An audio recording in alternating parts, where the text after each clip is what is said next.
नमः पंकजनाभाय नमः पंकजनाभाय नमः पंकजमालिने नमः पंकजमालिने नमः पंकजनेत्राय नमः पंकजनेत्राय नमस्ते पंकजांग्रे नमस्ते पंकजांग्रे नमः पंकजनाभाय नमः पंकजनाभाय नमः पंकजमालिने नमः पंकजमालिने नमः पंकजनेत्राय नमः पंकजनेत्राय नमस्ते पंकजांग्रे नमस्ते पंकजांग्रे नमः पंकजनाभाय नमः पंकजनाभाय नमः पंकजमालिने नमः पंकजमालिने नमः पंकजनेत्राय नमः पंकजनेत्राय नमस्ते पंकजांग्रे नमस्ते पंकजांग्रे सभी आप गा सकते हैं। नमः पंकजनाभाय नमः पंकजनाभाय नमः पंकजमालिने नमः पंकजमालिने नमः पंकजनेत्राय नमः पंकजनेत्राय नमस्ते पंकजांग्रे नमस्ते पंकजांग्रे नमस्ते पंकजनाभाय नमः पंकजनाभाय नमः पंकजमालिने नमः पंकजमालिने नमः पंकजनेत्राय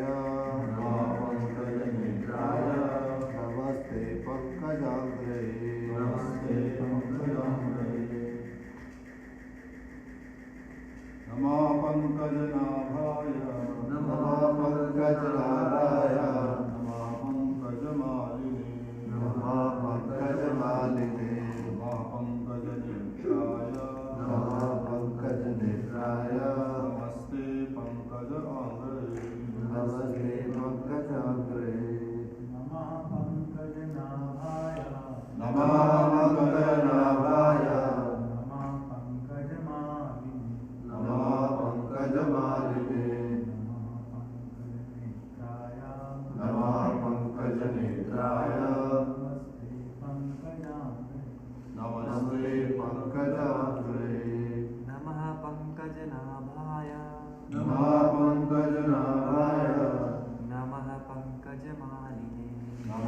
पंकजमालिने नमः पंकजनेत्राय नमः पंकजनेत्राय नमस्ते पंकजांग्रे नमस्ते पंकजांग्रे नमः पंकजनाभाय नमः पंकजनाभाय नमः पंकजमालिने नमः पंकजमालिने नमः पंकजनेत्राय नमः पंकजनेत्राय नमस्ते पंकजांग्रे नमः पंकजनाभाय नमः पंकजनाभाय नमः पंकजमालिने नमः पंकजमालिने नमः पंकजनेत्राय नमः पंकजनेत्राय नमस्ते पंकजांग्रे नमस्ते पंकजांग्रे नमः पंकजनाभाय नमः पंकजमालिने नमः पंकजनेत्राय नमस्ते पंकजांग्रे नमः पंकजनाभाय नमः पंकजमालिने नमः पंकजनेत्राय नमस्ते पंकजांग्रे नमः नमस्कार है पंकजनाभाय पंकजनाभाय भगवान को जिनके उदर के मध्य भाग में कमल पुष्प के समान विशेष गड्ढा है।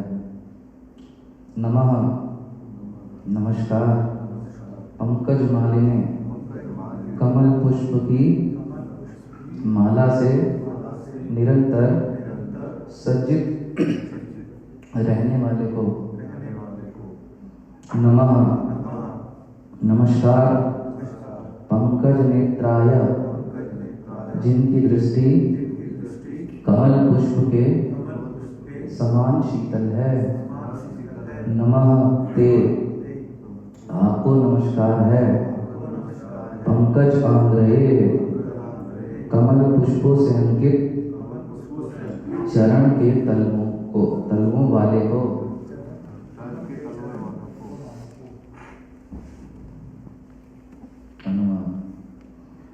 जिसके उदर के मध्य में कमल पुष्प के सदृश व्रत है, जो सदैव कमल पुष्प की माला धारण करते हैं, जिनकी चितवन कमल पुष्प के समान शीतल है और जिनके चरणों के तत्वों में कमल अंकित हैं, उन भगवान को मैं नमस्कार करता हूँ।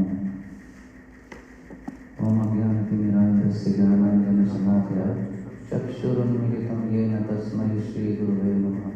श्रीचैतन्यमनोभीष्टं स्थापितं येन भूतले स्वयं रूपकदा मह्यं ददाति स्वपदान्तिकं। वन्देऽहं श्रीगुरु श्रीयुतपदकमलं श्रीगुरुन् वैष्णवांश्च श्रीरूपं साग्रजातं सहगण रघुनाथान्वितं तं सजीवं साद्वैतं सावधूतं परिजनसहितं कृष्णचैतन्यदेवं श्रीराधा कृष्णपादान् सहगण ललिता श्रीविशाखान्वितांश्च। हे कृष्ण करुणा सिंधु दीनबन्धु जगत्पते गोपेश गोपिका कांत राधा कांत नमस्तुते। तप्त कांचन गौरांगी राधे वृंदावनेश्वरी वृषभानुसुते देवी प्रणमामि हरिप्रिये। वाञ्छा कल्पतरुभ्यश्च कृपा सिन्धुभ्येव च पतितानां पावनेभ्यो वैष्णवेभ्यो नमो नमः। जय श्री कृष्ण चैतन्य प्रभु नित्यानंद श्री अद्वैत गदाधर शिवासादि गौर भक्तवृंद। हरे कृष्णा कृष्णा कृष्णा हरे हरे, हरे राम राम राम हरे हरे। हरे कृष्ण। आप सभी भक्तों से प्रार्थना, स्पेशली श्रीमान अतुल कृष्ण प्रभु जो कि उपस्थित हैं, हमारे अध्यापक श्रील प्रभुपाद और श्री गौर दयानिताय से प्रार्थना है कि वे सद्बुद्धि दें कि श्रीमद् भागवतम के विषय में बोलना कोई आसान बात नहीं है या कोई साधारण बात नहीं है। भगवान के विषय में बोलना, सो सुप्रीम पर्सनैलिटी ऑफ गॉड है, तो सही मनोवृत्ति से बोलना इसको बहुत आवश्यक है, विदाउट एनी मेंटल स्पेकुलेशन। तो आप सभी वैष्णवों के श्री चरणों में प्रार्थना है कि आप मेरे लिए प्रार्थना करें कि मैं एक सही मनोवृत्ति से इस आज के श्लोका के ऊपर कुछ बोल सकूं, साथ ही साथ भगवान शक्ति भी दे।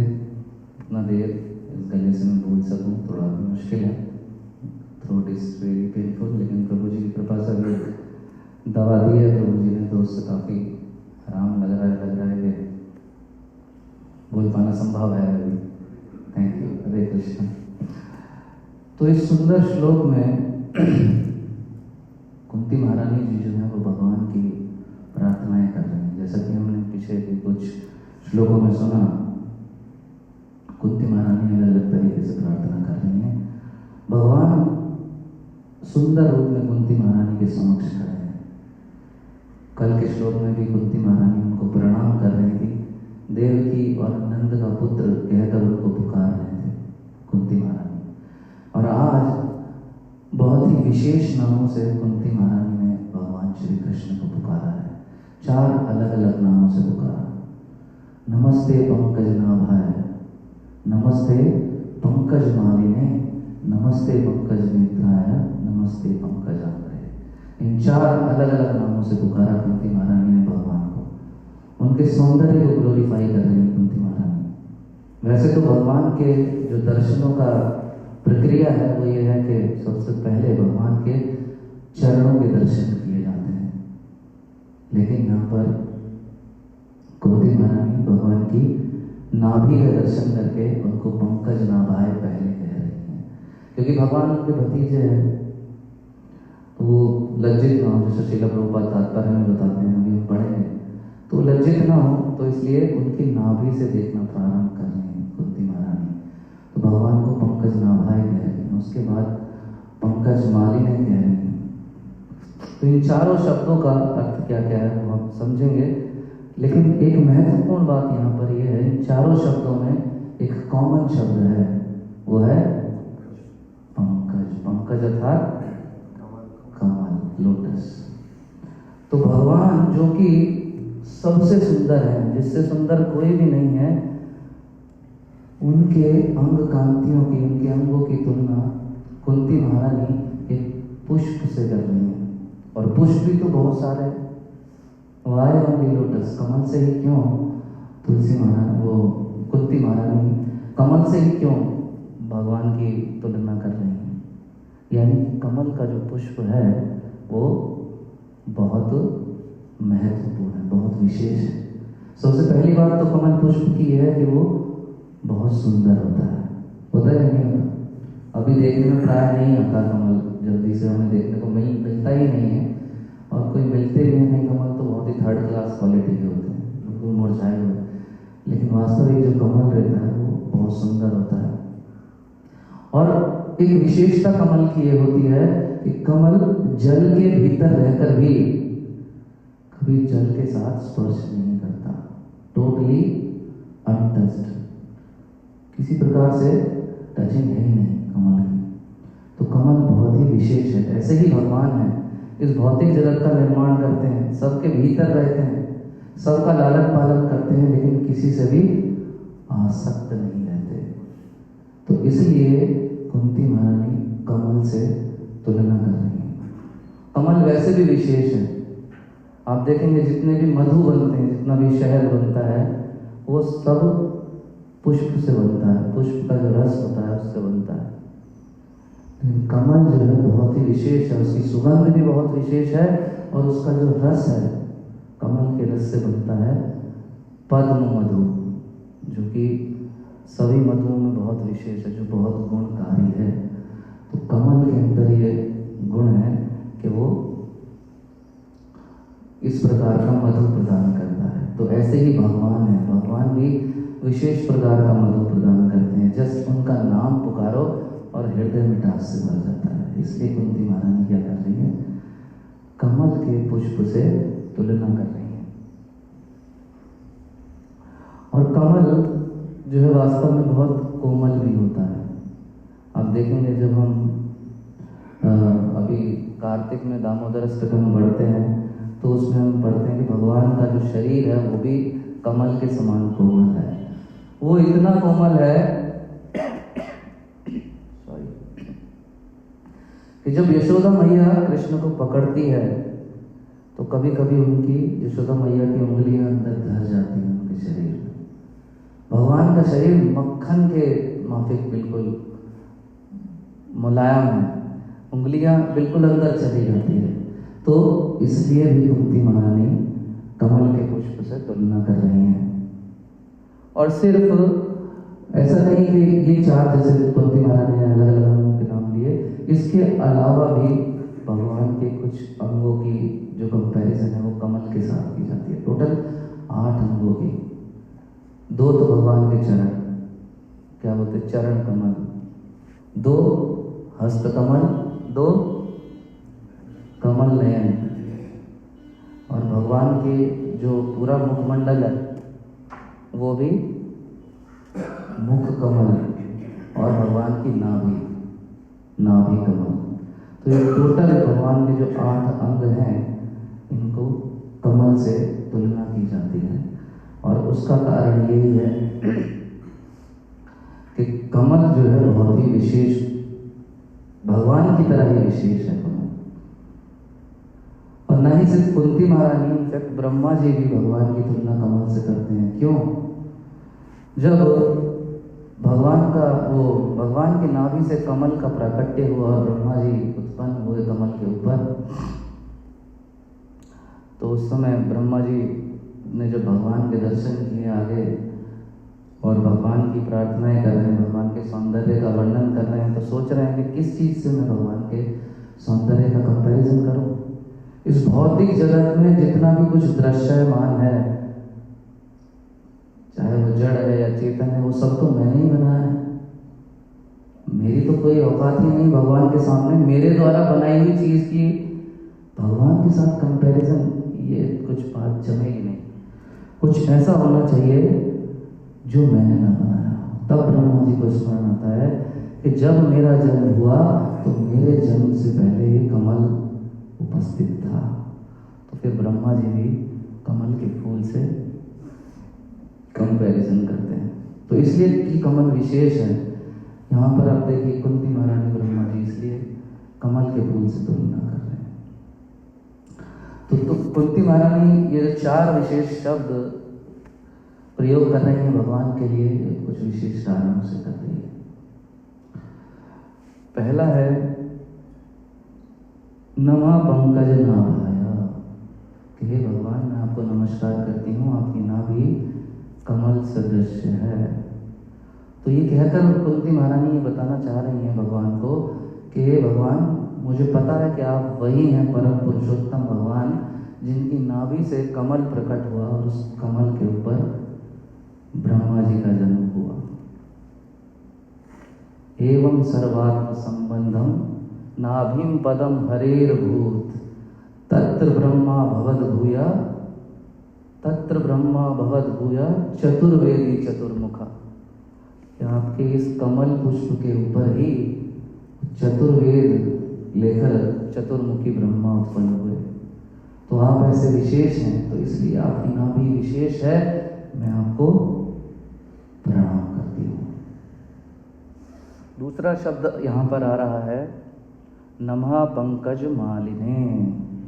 पंकज मालिने अर्थात कमल पुष्प की माला से निरंतर सज्जित रहने वाले। तो भगवान क्या है, उनके गले में सुंदर सुंदर कमल पुष्पों की मालाएं रहती हैं। भगवान अन्य प्रकार की भी बहुत सारी मालाएं पहनते हैं। भगवान का रूप वैसे किसी मालाओं के ऊपर आश्रित नहीं है। वास्तव में तो ये जितनी भी मालाएं या जितने ऑर्नामेंट्स हैं, भगवान उनकी शोभा को सुसज्जित करते हैं, वो भगवान की शोभा को और बढ़ाते नहीं हैं।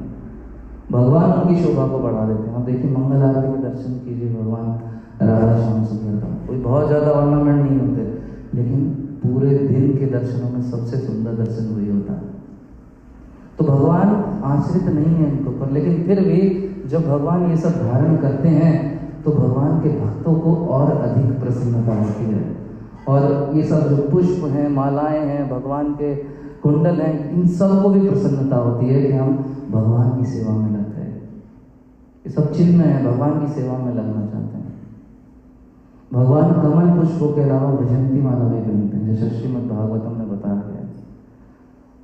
बरहा पीढ़म नटवर वपु कर्णयो कर्णिकारम विभ्रदवास कनक कपिसम वजयंतीम च मालाम रंध्रान रेणुरधर सुधया पूरयन् गोपवृंदे वृंदारण्य स्वपद रमणम प्राविशद गीत कीर्ति।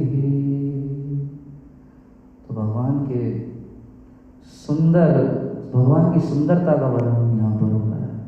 भगवान जो अति सुंदर हैं, मोर मुकुट लगाते हैं, भगवान की बांसुरी अति मधुर है, भगवान के गले में वैजयंती माला है, भगवान वैजयंती माला धारण करते हैं।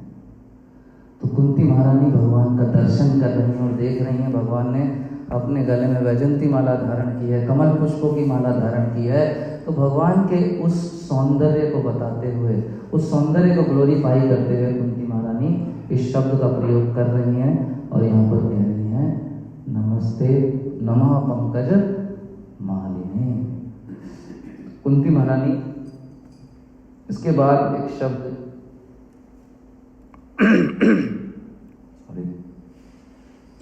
जो प्रयोग में ला रहे हैं वो है नमः पंकज नाभाया। श्री गौर नटराज भगवान की नमस्ते पंकज नेत्राय। ऐसे भगवान जिनके नेत्र कमल के समान हैं। तो भगवान का दर्शन कृष्ण लीला में जिस भी व्यक्ति ने किया, उसने भगवान को कहा कि आपके नयन जो है वो कमल के समान है। अर्जुन ने भी अर्जुन भगवान का मित्र था, दर्शन करता था, तो अर्जुन ने भी कई जगह कहा है। इनफैक्ट भगवद गीता के 11वें अध्याय के दूसरे श्लोक में भी अर्जुन ने कहा है कि हे कमल नयन, आपके मुख से सृष्टि के सभी जीवों के विस्तार को मैंने, सभी जीवों की जो उत्पत्ति है उसको मैंने विस्तार से सुना, और अब मैं आपकी असीम महिमा के, आपके ऐश्वर्य का अनुभव कर पा रहा हूँ। तत्वतः कमल पत्राक्ष महत्मयम च अव्ययम। तो यहाँ पर अर्जुन भगवान को कह रहे हैं ये कमल नयन। तो क्यों कह रहे हैं कमल नयन? देख रहे हैं वो रेसिप्रोकेशन हो रहा है, बार बार देखते हैं। और इसके बहुत सारे दृष्टांत भी हैं। उस समय जब अश्वत्थामा ने ब्रह्मास्त्र चला दिया तो उसको कहा गया कि ब्रह्मास्त्र जो है वापस लो। उसको आता नहीं था। फिर अर्जुन से कहा कि इस ब्रह्मास्त्र को वापस लो। अर्जुन ने अपना ब्रह्मास्त्र चलाया। अर्जुन बहुत क्रोध में था अश्वत्थामा के ऊपर। अश्वत्थामा भागा, भगवान श्री कृष्ण भागे, अर्जुन भागा और अश्वत्थामा को पकड़ लिया। उस समय अर्जुन देख रहा है, गुस्सा आ रहा है अर्जुन को। अर्जुन महसूस कर रहा है कि उसकी आंखें जो है वो क्रोध में तमतमाकर लाल हो रही है, बिल्कुल बुरा हो रहा है आंखों का। लेकिन तभी उसकी दृष्टि भगवान की आंखों की तरफ पड़ती है और वो देखता है कि भगवान के नयन इस विषम परिस्थिति में भी एकदम शीतल है। देखिए स्थिति क्या है, दो ब्रह्मास्त्र लगे हुए, ब्रह्मांड खत्म होने वाला है। हमारे जीवन में हम छोटी सी कोई उपलब्धि करते हैं, वो लगे हमें कि खत्म होने वाली है, तो हम गुस्से से तमतमा जाते हैं। वो तो बहुत बड़ी बात होगी, कोई छोटी सी भी कोई गुस्ताखी कर दे हमारी शान में तो हम गुस्से से लाल पीले हो जाते हैं। क्रोध में भी पता भी हमारा कंट्रोल खो जाता है, हमारी आंखें बिल्कुल लाल हो जाती हैं। लेकिन अर्जुन कह रहे हैं कि भगवान आप वास्तव में जो है वो कमल नयन है, आपकी आंखें एकदम शीतल है। गोपियां भी कह रही हैं, गोपियों ने भगवान की आंखों के विषय में कहा, क्योंकि गोपियों से अच्छी तरह तो शायद भगवान की आंखों को किसी ने देखा ही नहीं, हाँ? क्योंकि प्रेम में आंखों का बहुत बड़ा रोल होता है। ज़्यादा चर्चा नहीं करेंगे इस विषय पर, प्रभु जी ने कई ब्रह्मचारी बनाने हैं तो आंखों की चर्चा ज़्यादा नहीं करते अभी। तो गोपियां कह रही हैं, मधुरया गिरा वल्गुवाक्यया बुध मनो गया पुष्करे क्षणा विधि करीरिमा वीरमोयति रधरसी धुना प्यायस्वना। तो गोपियां कह रही हैं कृष्ण को कि हे कमल नयन, कमल नयन कहकर पुकारना, हे कमल नयन, तुम्हारी जो मुस्कान है अति मधुर है, तुम्हारे इस मुख से निकलने वाला एक एक शब्द, एक एक अक्षर अति मधुर है, और जो भी इन शब्दों को सुनता है वो तुम्हारे मोह पाश में फंस जाता है। जय। तो भगवान की आंखों को उनसे अधिक पास से किसी ने देखा नहीं, लेकिन कुंती महारानी भी एक अलग भाव में उतने ही निकट से भगवान की आंखों का दर्शन कर रही हैं। तो कुंती महारानी कह रही हैं, हे कमल, हे कमल, हे पंकज नेत्राय, हे पंकज नेत्राय। तो कुंती महारानी इस प्रकार भगवान के नेत्रों को ग्लोरीफाई यहाँ पर कर रही है। और फिर चौथे शब्द को जो कुंती महारानी यूज कर रही हैं, नमस्ते पंकज आंग्रे। श्लोक वैसे हमने तब याद किया था जब पंकज आंग्रे प्रभु ने अपना शरीर त्याग किया था, उस समय ये श्लोक सर्कुलेट हुआ था, तभी ये याद किया था। लेकिन वास्तव में इसका अर्थ अब समझ पाए, पंकज आंग्रे का अर्थ है क्या? पंकज आंग्रे अर्थात ऐसे भगवान जिनके चरणों में, चरणों के तलवों में कमल का पुष्प अंकित हो, कमल का चिन्ह अंकित हो। तो भगवान श्री कृष्ण के चरणों में जो है कमल का पुष्प अंकित है, उनके दाएं चरण में, उनके राइट लेग के अंदर। तो हमने बहुत विस्तार में इस विषय में भी चर्चा सुनी थी। प्रभु जी ने एक सीरीज ली थी गोविंद चरण, उसमें हमने इस कमल के विषय में सुना था कि भगवान के चरण में जो कमल है उसका महत्व क्या है।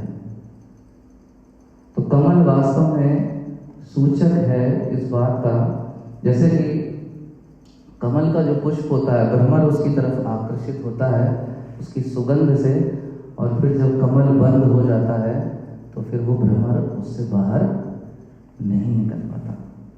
उसी प्रकार भगवान जो है, भगवान के जो चरण कमल हैं वो भी ऐसे हैं, जब कोई उनसे आकर्षित हो जाता है तो फिर वो भगवान के चरणों के साथ ही बना रहता है और फिर वो कहीं और दूर जाने वाला नहीं।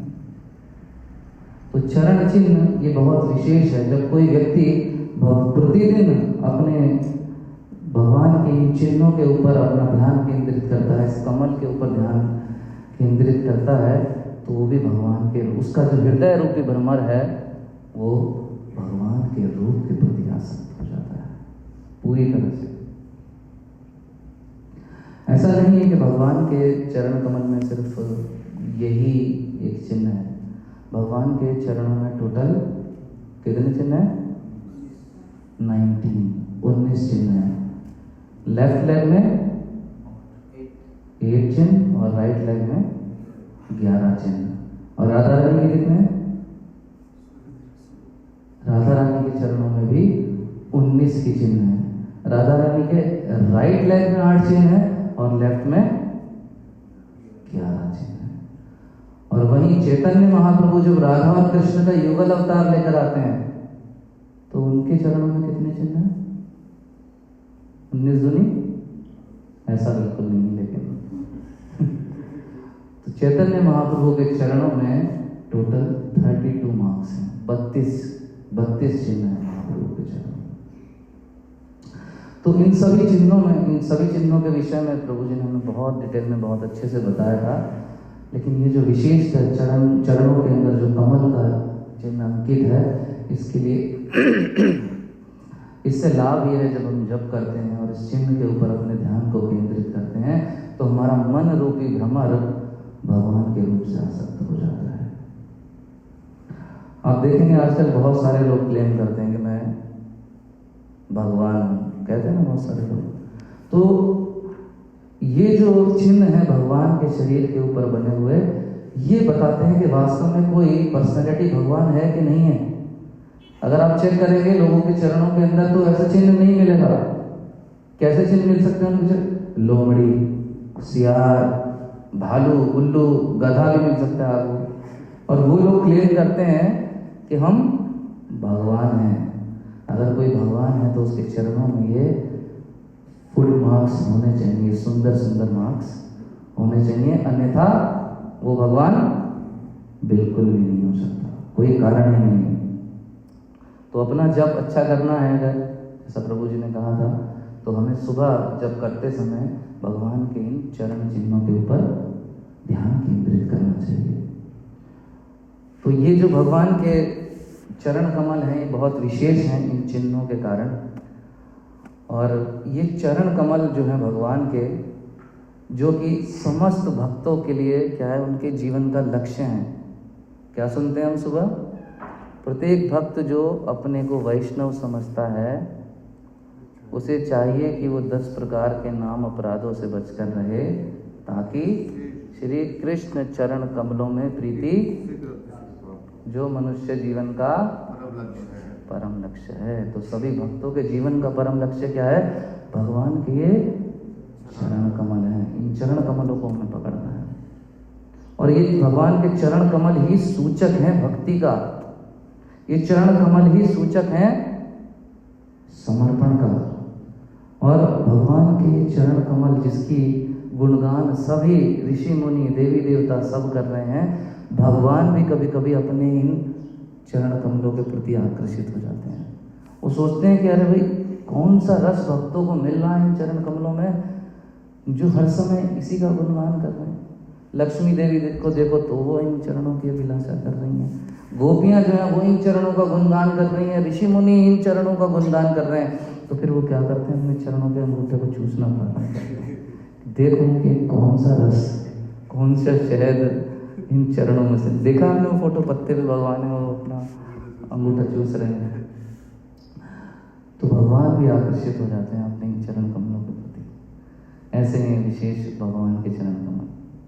चरण कमलों की बहुत विशेष कथा आती है, अक्सर आचार्य सुनाते हैं। जब यशोदा मैया ने कृष्ण को, यशोदा मैया नंद बाबा ने कहा कि अब तुम जो है वो गो चारने के लिए जा सकते हो, गाय चराने के लिए जा सकते हो। तो फिर उन्होंने क्या कहा कि अब तुम गाय चराने जाओगे, लो पाँव में ये जूते पहन लो, क्योंकि ब्रज में बहुत कांटे हैं, पत्थर हैं। अब तुम्हें पूरे ब्रज में घूमना है, कहीं ऐसा ना हो तुम्हारे पाँव में खरोच लग जाए, तो ये जूते पहन कर जाओ। धूप बहुत होगी, ये छतरी लेकर जाओ। कृष्ण कहते हैं नहीं भैया, मैं ये पहनकर नहीं जाऊंगा। क्यों नहीं पहन के जाएगा लल्ला तू? देखो ये जो गायें मेरे साथ जाती हैं, जिनको मैं चराने ले जाता हूँ, वो भी तो नंगे पाँव जाती हैं, उनके पाँव में कहाँ जूते हैं, तो फिर तुम मुझे जूते क्यों पहनाना चाहती हो?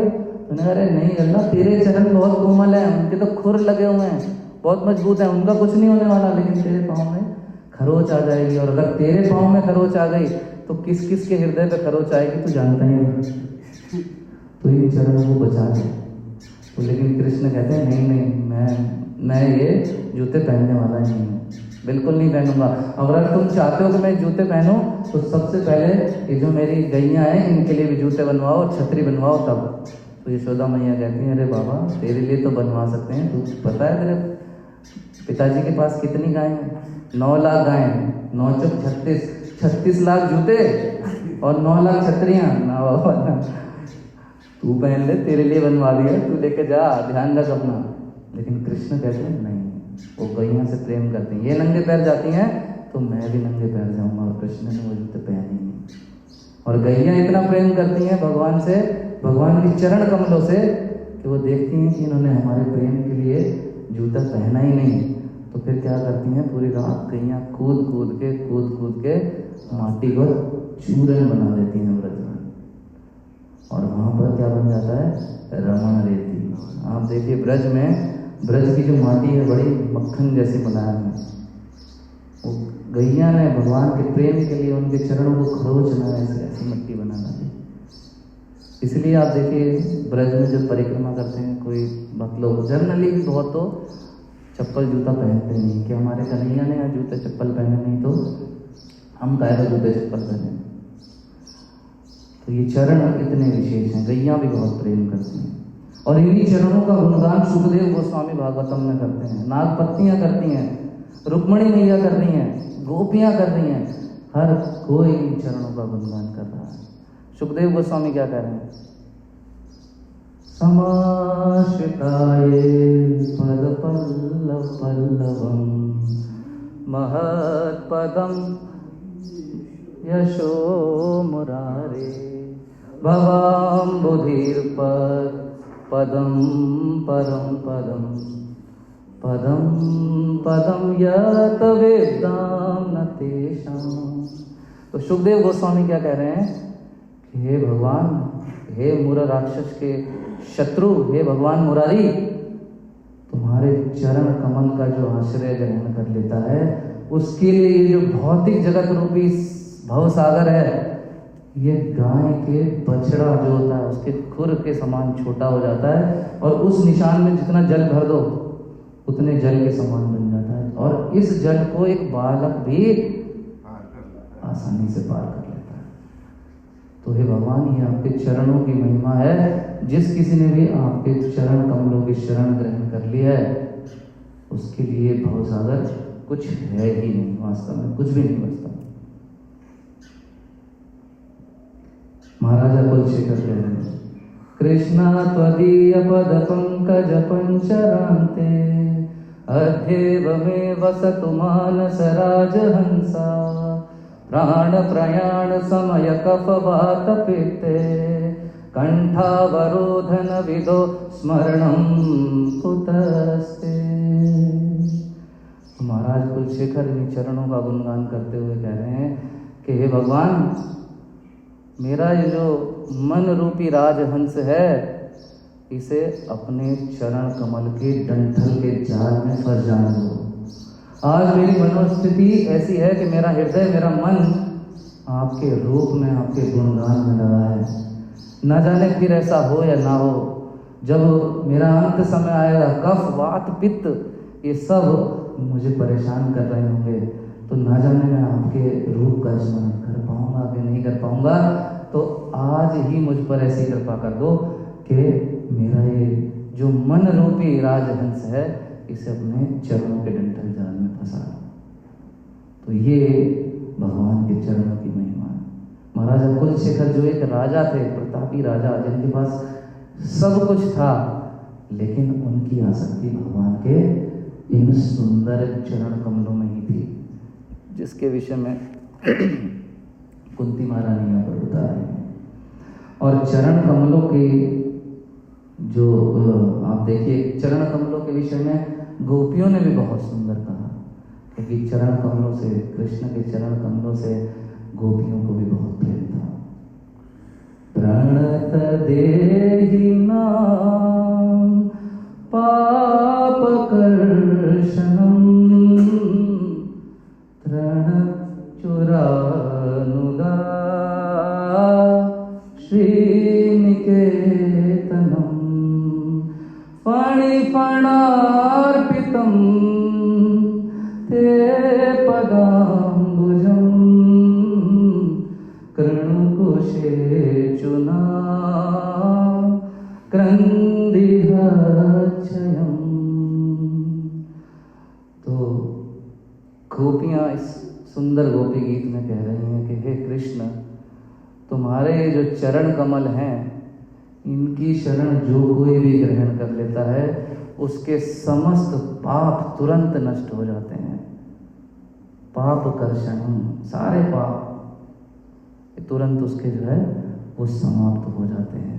और तुम्हारे जो चरण है, तुम अपने इन छोटे छोटे चरणों से हमारे बछड़ों के पीछे पीछे चलते हो, और इतना ही नहीं, हमारी प्रसन्नता के लिए, हमारी रक्षा के लिए अपने इन चरणों को नाग के फणों तक के ऊपर रखने से भी आप संकोच नहीं करते। हे कृष्ण, हमारा जो ये हृदय है आपकी विरह वितह से जल रहा है, तो कृपा करके अपने ये शीतल चरण कमल हमारे वक्ष स्थल पर रख दो, और हमारे इस जो हमारे हृदय में जो ये विरह की अग्नि चल रही है, इसको शांत करो। तो गोपियां जिनका इतना अगाध प्रेम है भगवान से, हृदय में उनकी अग्नि चल रही है भगवान के विरह की, तो वो भी कह रही हैं कि ये जो चरण कमल हैं इतने शीतल हैं कि इनसे हमारी जो विरह अग्नि है वो शांत हो सकती है। तो हर एक, हम देख रहे हैं, जैसा कि हम सभी जगह सुनते भी हैं, हर कोई जो भगवान से प्रेम करता है भगवान के चरणों की अभिलाषा करता है, भगवान के चरणों को पाना चाहता है। लेकिन भगवान के चरणों को पाने का एक नियम भी है। हम गुरु परंपरा में आते हैं, है ना? तो बिना गुरु के कृष्ण के चरण कमलों को प्राप्त कर पाना संभव नहीं है। ऐसा आचार्य बताते हैं कि भगवान श्री कृष्ण के चरण कमलों पर गुरु का अधिकार है, गुरु का और वैष्णवों का अधिकार है। उनकी कृपा और आज्ञा के बिना हम भगवान श्री कृष्ण के चरण कमलों की सेवा नहीं कर सकते। इसका बहुत सुंदर उदाहरण आता है जब भगवान चैतन्य महाप्रभु की लीला में, उस समय हम देखें रघुनाथ दास गोस्वामी, उनके हृदय में बहुत विशेष और बहुत तीव्र इच्छा थी कि मैं अपने भौतिक जीवन के सारे बंधन जाल को छोड़कर अपना पूरा जीवन समर्पित कर दूं चैतन्य महाप्रभु के श्री चरणों में। सॉरी। तो रघुनाथ दास गोस्वामी भगवान चैतन्य महाप्रभु के चरणों में अपने जीवन को समर्पित करना चाहते थे, और उसके लिए बहुत बार उन्होंने प्रयास किया चैतन्य महाप्रभु से मिलने का, उनके कृपा पात्र बनने का, लेकिन उन्हें अवसर नहीं मिला। उन्हें अवसर मिल ही नहीं पाया ऐसा कि वो चैतन्य महाप्रभु की कृपा प्राप्त कर सकें। वो जब थकार गए तो एक बार उन्होंने देखा कि नित्यानंद प्रभु जो है वो पानी हाटी में आए हुए हैं, तो वो नित्यानंद प्रभु से मिलने गए।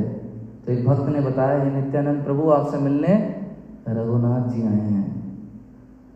रघुनाथ जी पास नहीं गए।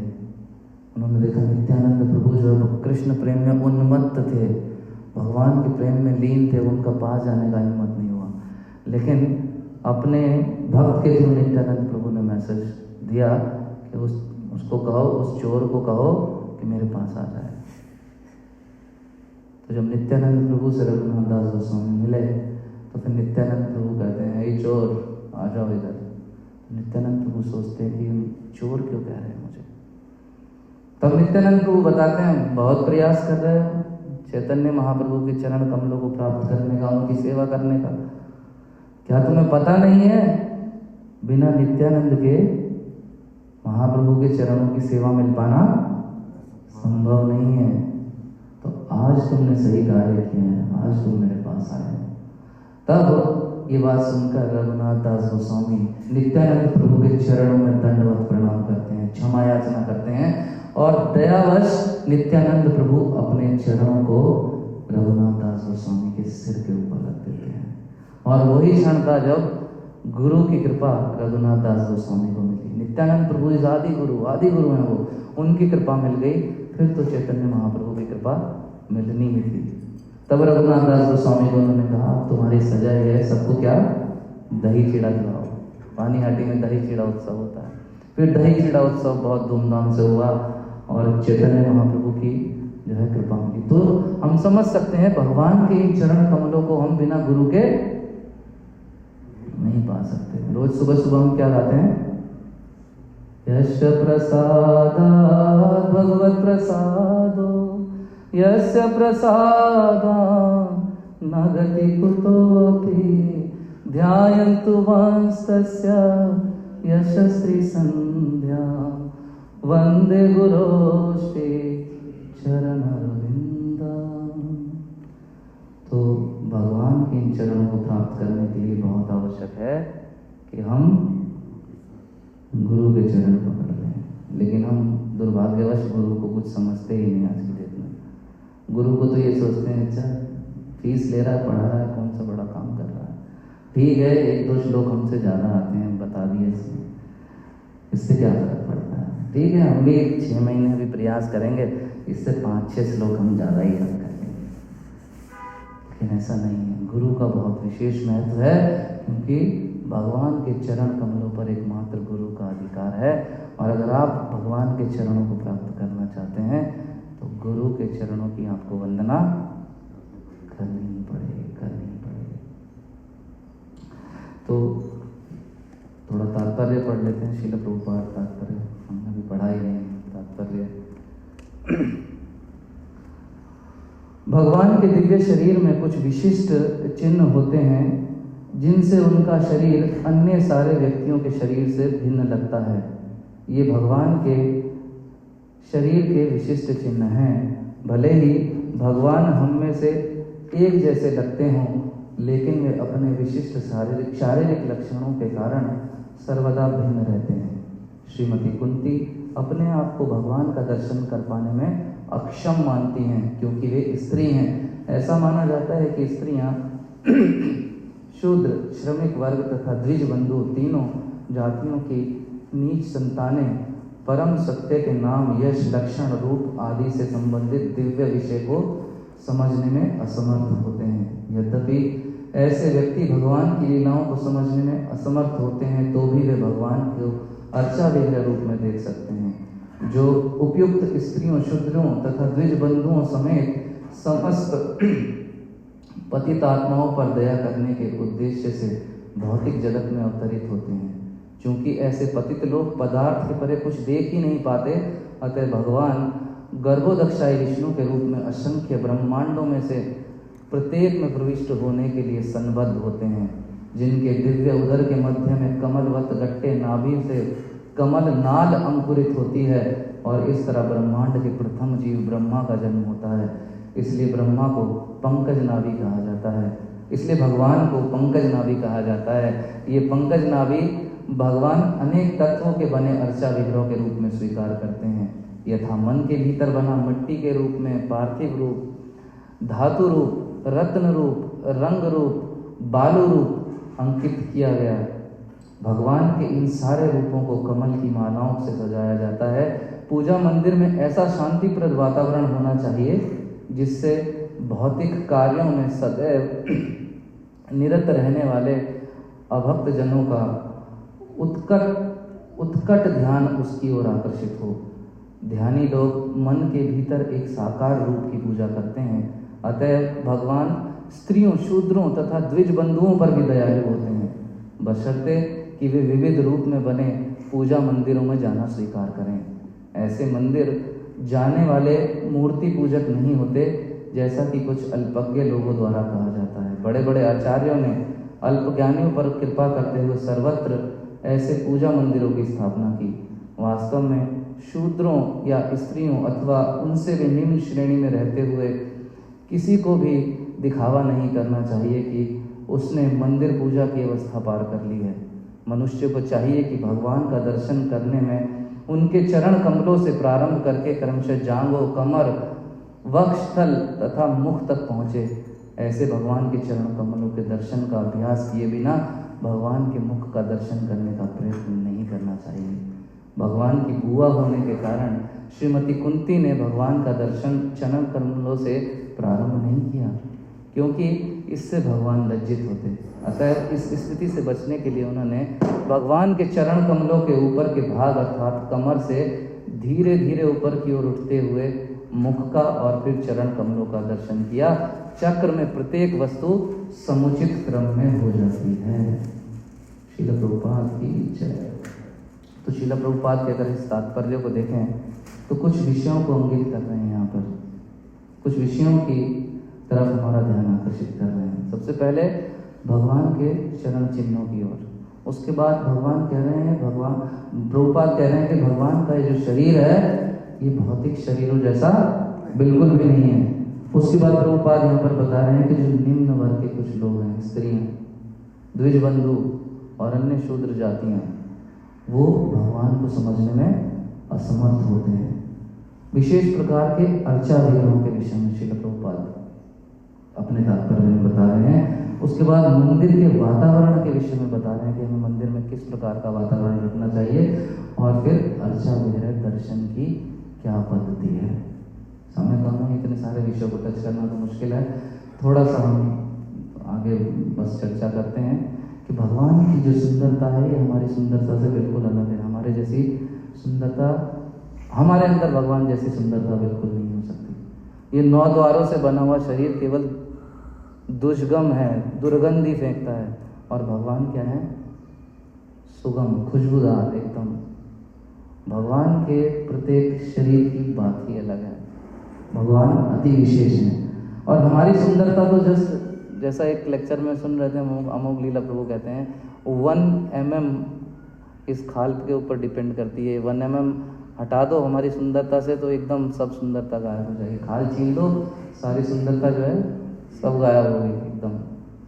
तो भगवान की सुंदरता बिल्कुल भी वैसे नहीं है। भगवान बहुत बहुत ही विशेष है। तो उसके बाद यहाँ पर श्रील प्रभुपाद कह रहे हैं कि कुछ निम्न जाति के जो हैं वो नहीं समझ पाते। विशेषतः स्त्रियों को जब ये सुनते हैं परपट तो थोड़ी नाराजगी होती है। प्रभुपाद ने कैसे लिख दिया, स्त्रियां नहीं समझ पाएंगी, क्यों? हम डिवोटी नहीं है, हम भी तो डिवोटी हैं। तो एक बार श्रील प्रभुपाद से ऐसे ही एक महिला डिवोटी ने पूछा कि श्रील प्रभुपाद, हमने सुना है कि स्त्रियां जो हैं वो लोअर क्लास में आती हैं और उनके बस से बाहर है भगवान को समझ पाना। तो श्रील प्रभुपाद कहते हैं बिल्कुल सही सुना है तुमने। हाँ, लेकिन ये तब तक है जब तक तुम स्वयं को स्त्री समझती हो। लेकिन अब तुम स्त्री नहीं रही, तुम एक वैष्णवी हो। वैष्णवी भगवान को समझ सकती है, एक साधारण स्त्री नहीं समझेगी, परंतु वैष्णवी समझ सकती है। अन्य कोई भी व्यक्ति किसी भी जाति धर्म में उत्पन्न हुआ हो, लेकिन अगर उसने भगवान के चरण कमलों की शरण ग्रहण कर ली है या फिर भगवान के शुद्ध भक्तों के चरण कमलों की शरण ग्रहण कर ली है, तो फिर क्या है, वो शुद्ध हो जाता है, वो वैष्णव बन जाता है। और ऐसी स्थिति में उसके लिए भगवान को समझ पाना बहुत ईजी है। श्री श्री गौर नटराज जय भगवान की जय। तो ये द्विज बंधु, ये सब शूद्र भी समझ सकते हैं। किराठुणन्द्र पुलिंद पुलतशा आविर शुंभा यवनाखसादा ये च पापा यदपाश्रयाशया शुद्ध्यन्ति तस्मै प्रभविष्णवे नमः।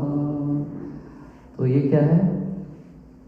भगवान के चरण कमलों को, भगवान के भक्तों के चरण कमलों को, भगवान के चरण कमल तो बहुत आगे की बात होगी, भगवान के भक्तों के चरण कमलों को भी जिसने पकड़ लिया है वो शुद्ध हो जाता है। आबिर, शुंभा, यवन, जितनी छोटी छोटी जातियाँ यहाँ पे वो बताई गई हैं, प्रत्येक व्यक्ति अगर भगवान के भक्तों के चरण कमलों को पकड़ लेगा तो निश्चित वो शुद्ध हो जाएगा, भगवान को समझ पाएगा और फिर भगवान के चरण कमलों को भी वो एक दिन प्राप्त कर लेगा। विषय तो भी बहुत सारे हैं कहने के लिए, लेकिन समय नहीं है। तो तो यहाँ पर आज वाणी को विराम देते हैं। श्री प्रभुपाद की, श्री गौरनाथ की, ग्रंथराज श्रीमद् भागवतम की, निताय गौर प्रेमानंदे हरि।